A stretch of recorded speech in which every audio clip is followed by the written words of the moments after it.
Hello, welcome to this YouTube channel.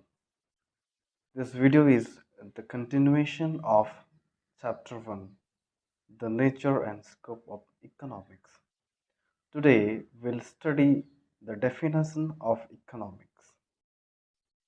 We can have a good idea about the nature and scope of economics by studying some of the important definitions of economics. Some of the important definitions of economics are those of leading economists like Adam Smith, Alfred Marshall, Lionel Robbins, and Samuelson. We look at the Adam Smith's definition, the wealth definition. Adam Smith, 1723 to 1790, defined economics as, as follows. Economics is the science of wealth. He is the author of the famous book Wealth of Economics, which was written in 1776. He is known as the father of political economy because he was the first person who put all the economic ideas in a systematic way. It is only after Adam Smith we study economics as the systematic science. The term wealth has a special meaning in economics. In the ordinary language, by wealth, we mean money, but in economics, wealth refers to those goods which satisfy human wants. But we should remember all goods which satisfy human wants are not wealth. For example, air and sunlight are essential for us. We cannot live without them, but they are not regarded as wealth because they are available in abundance and unlimited in supply.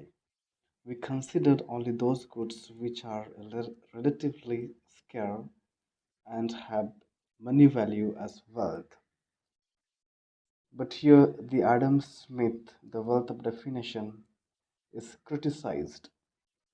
The criticism is there is a lot of criticism against Adam Smith's definition of economics.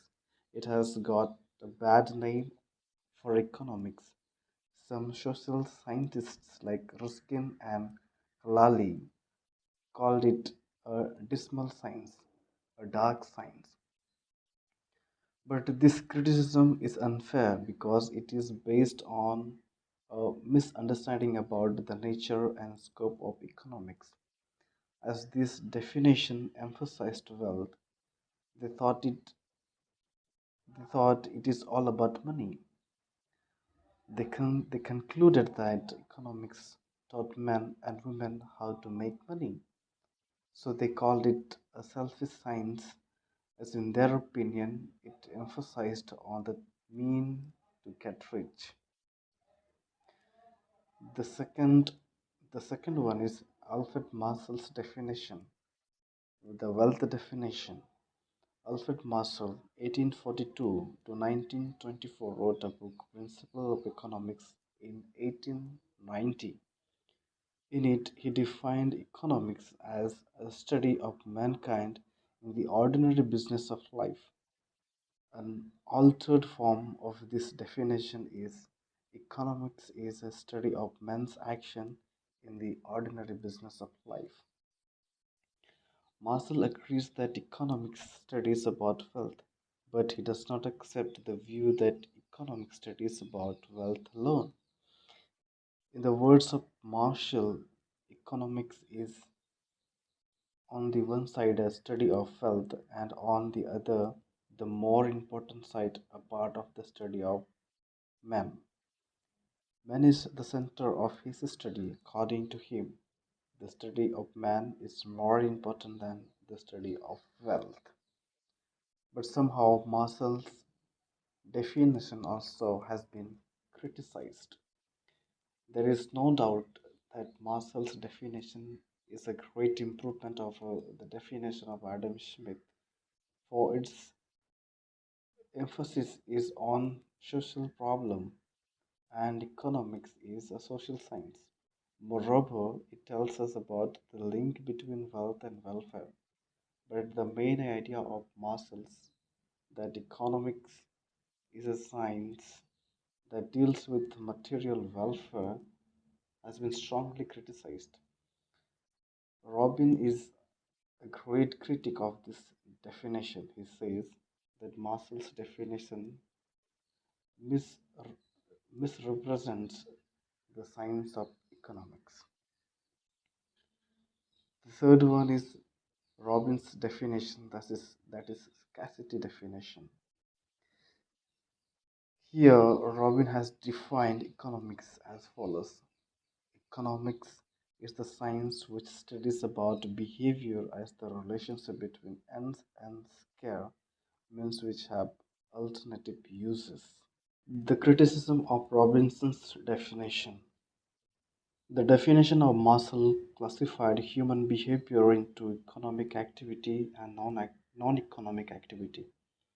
It considered only those activities which promoted material welfare as economic activity.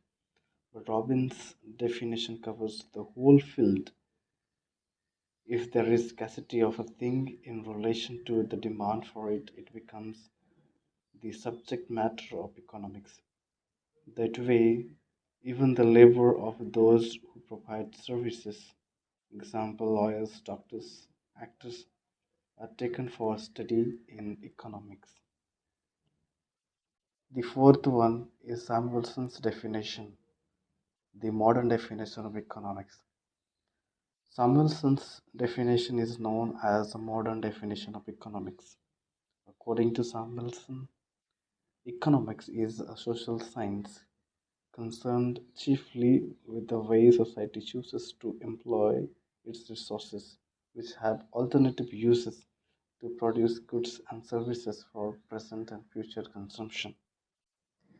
The above definition is general in nature. There there are many common points in the definitions of Robinson's and Samuelson's. Samuelson's definition tells us that economics is a social science and it is mainly concerned with the way how society employs its limited resources for alternative uses. All these we find in the definition of Robinson. But Samuelson goes a step further and discusses how a society uses limited resources for producing goods and services for present and future consumption of various people or groups. Thank you for watching this video.